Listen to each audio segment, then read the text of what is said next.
ကဲလို့တင်ကမကြာခဏဝမ်းချုပ်တက်လူဆိုလို့ရှင်ဒီဗီဒီယိုလေးကိုအဆုံးထိကြည့်ပေးပါဒီနေ့မှာကျွန်တော်ကဝမ်းချုပ်တက်လူတွေအတွက်စေးတောက်စရာမလိုဘဲနဲ့ဝမ်းမှန်အောင်ပြုလုပ်လို့ရမယ့်နီလန်၄ခုအကြောင်းကိုပြပြပေးတော့မှာဖြစ်ပါတယ်အားလုံးပဲမင်္ဂလာပါကျွန်တော်ကတော့ဒေါက်တာတီဟန်ထုံးပါအဲ့တော့ပထမဦးဆုံးနီလန်တစ်ခုကကြာတော့အမြင့်တက်များတဲ့ဟင်းသီးဟင်းရွက်တွေအမြင့်တက်များတဲ့အသီးအနှံတွေဒါတွေကိုနေ့စဉ်ပုံမှန်စားပေးဖို့ဖြစ်ပါတယ်အဲ့တော့ဟင်းသီးဟင်းရွက်ဆိုတဲ့နေရာမှာကစွန်းရွက်ချမောင်ရွက်မုံညင်းဂေါ်ဘီဒီလိုအရွက်တွေစားလို့ရတယ်ပြီးလို့ရှိရင်မကြီးသီးစားပေးလို့လည်းရတယ်မကြီးသီးကဝမ်းမှန်စေပါတယ်တခုတော့ရှိတယ်မကြီးသီးကိုအလွန်အကျွံ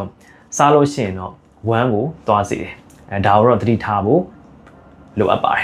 ်ဒါအပြင်မှာအသီးအနှံတွေထဲမှာဆိုလို့ရှိရင်အမြင့်တက်များတဲ့အသီးအနှံတွေကတင်မောသီးနက်နက်သီးဒီလိုအသီးနှံတွေဖြစ်တဲ့လိမ္မော်သီးလည်းပါတယ်ပန်းသီးကိုစားပေးမယ်ဆိုလို့ရှိရင်လည်းဝမ်းမှန်စေဖို့အတွက်အထောက်အကူပြုမှာဖြစ်ပါတယ်အားကြောင့်မလို့အသီးအနှံတွေဟင်းသီးဟင်းရွက်တွေကိုနေ့စဉ်ပုံမှန်ပါဝင်အောင်စားပေးပါဒါကပထမဆုံးအချက်ဖြစ်ပါတယ်ဒုတိယအချက်ကကြတော့လေ့ကျင့်ခန်းလုပ်ဖို့ဖြစ်ပါတယ်လေ့ကျင့်ခန်းလုပ်တယ်ဆိုတဲ့နေရာမှာဂျင်သွားတာကိုဆိုလိုတာမဟုတ်ပါဘူး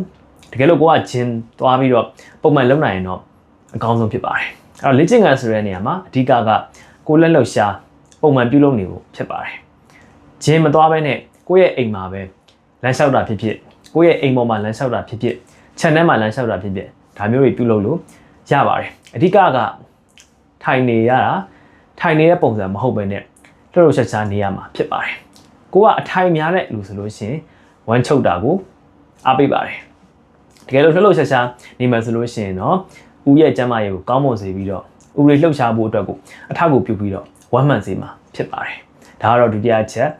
်ဖြစ်ပါတယ်တတိယချက်ကကြတော့ရေများများတောက်ဖို့ဖြစ်ပါတယ်ရေတောက်နေတာကဝမ်းချုပ်စေပါတယ်ရေများများတောက်မယ်ဆိုလို့ရှိရင်မစင်တွေကိုဒီရေဓာတ်ပြေဝစေဖို့အထောက်အကူပြုပြီးတော့ဝမ်းမှန်ဖို့အတွက်အထောက်အကူပြုမှာဖြစ်ပါတယ်ဒါကြောင့်မို့လို့ကိုကဒီနေ့ကိုအနည်းဆုံးရေ2လီတာလောက်တော့တောက်ဖို့လိုအပ်ပါတယ်တကယ်လို့နေပြင်းတယ်ဆိုလို့ရှိရင်ပို့ပြီးတော့တောက်ပါအမျိုးသားတွေဆိုလို့ရှိရင်ပို့ပြီးတော့တောက်ဖို့လိုအပ်ပါတယ်ဒါကတော့ရေများများတောက်မှာဖြစ်ပါတယ်နောက်ဆုံးအချက်အနေနဲ့ကကြတော့ဘာတွေလုပ်ဖို့လိုအပ်လဲဆိုလို့ရှိရင်ဝမ်းသွားကျင်လာပြီဆိုလို့ရှိရင်မအောက်ထားပါနဲ့ဘာဖြစ်လို့လဲဆိုတော့ဝမ်းသွားကျင်လာပြီကိုကအဲ့ဒါကိုအောက်ထားမယ်ဆိုလို့ရှိရင်အဲ့လိုမျိုးအောက်ထားတာကဝမ်းချုပ်တာကိုအားပေးပါတယ်ဒါကြောင့်မလို့ကိုကဝမ်းသွားကျင်ပြီဆိုလို့ရှိရင်သွားလိုက်ပါခီးသွားနေတာမျိုးဆိုလို့ရှိရင်တော့ဒါမတက်နိုင်ဘူးပေါ့နော်ဒါပေမဲ့ကိုယ့်အိမ်မှာရှိနေတယ်ကိုကဝမ်းသွားလို့လွယ်တယ်ဆိုလို့ရှိရင်မအောက်ထားပါနဲ့တခါလေရှိတယ်ကိုကအလုပ်လုပ်နေတယ်အလုပ်စောနဲ့ဝမ်းသွားခြင်းနေတာကိုအောက်ထားတယ်အဲ့လိုမျိုးမကြာခဏပြုလုပ်တာကဝမ်းချုပ်ခြင်းကိုအားပေးပါတယ်အားကြောင့်မလို့ဝမ်းသွားခြင်းလာပြီဆိုလို့ရှိရင်မအောက်ထားပါနဲ့အခုကျွန်တော်ပြမဲ့ပြောသွားတဲ့၄ချက်ကိုဒါလိုက်လုပ်ပေးမယ်ဆိုလို့ရှိရင်အရန်မစိုးဘူးဆိုလို့ရှိရင်ဝမ်းမှန်စေဖို့အတွက်ထောက်ကူပြုပါတယ်တကယ်လို့ခုကျွန်တော်ပြမဲ့နီလန်၄ခုနဲ့မှအဆင်မပြေဘူးဆိုလို့ရှိရင်တော့ဒါစေးတောက်ဖို့လိုနိုင်ပါတယ်အဲ့တော့စေးတောက်ဖို့လိုမလို့ပါဆရာဝန်နဲ့တိုင်ပင်ပါတကယ်လို့ကိုကကွက်လာကိုတောက်ချင်တယ်ဆိုလို့ရှိရင်တော့ဝမ်းမှန်ဖို့အတွက်ဆိုလို့ရှိရင်ဒါ MOM လိုမျိုးဆေးကိုတောက်လို့ရတယ်ပြီးလို့ရှိရင်တခြားဆေးတွေရှိသေးတယ်အဲ့ဒီဆေးတွေကကြတော့ဆရာဝန်ညွှန်ကြားမှတောက်အောင်မှာဖြစ်ပါတယ်နော်တကယ်လို့ကိုကဆေးတွေတောက်လို့မှဝမ်းကချုပ်နေတုံးဆိုလို့ရှိရင်တော့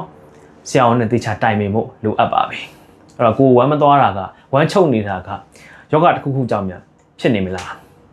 အထူးသဖြင့်ဥမာကြီးကင်ဆာကြောင့်ဖြစ်နေမလားဥမာအလုံးအကျိတ်ကြောင့်များဖြစ်နေမလားဥနဲ့ပတ်သက်တဲ့အာယုံကြောတစ်ခုခုများဖြစ်နေမလားဒီလိုယောဂတွေဟုတ်မဟုတ်ကိုစစ်ဆေးဖို့လိုအပ်ပါတယ်အားကြောင့်မလို့ဝမ်းချုပ်တာဒီမပေါ်စားသင့်ပါဘူ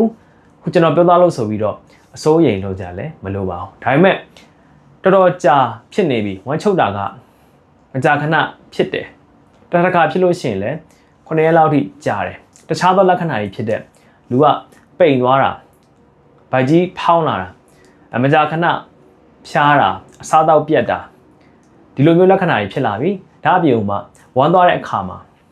ဝမ်းထဲမှာသွေးပါတာဝမ်းသွားလို့ရှိရင်နာကျင်တာဒါမျိုးတွေဖြစ်လာပြီဆိုလို့ရှိရင်တော့တေချာပေါက်ဆရာဝန်နဲ့ချက်ချင်းပြဖို့လိုအပ်ပါတယ်ဗီဒီယိုလေးကိုအဆုံးထိကြည့်ပြီးတဲ့အတွက်အားလုံးကိုကျေးဇူးအများကြီးတင်ပါတယ်သိချင်တာရှင်ကွန်မန့်မှာမေးလို့ရပါတယ် နောက်ဗီဒီယိုလေးမှာပြန်တွေ့ကြမယ်နော်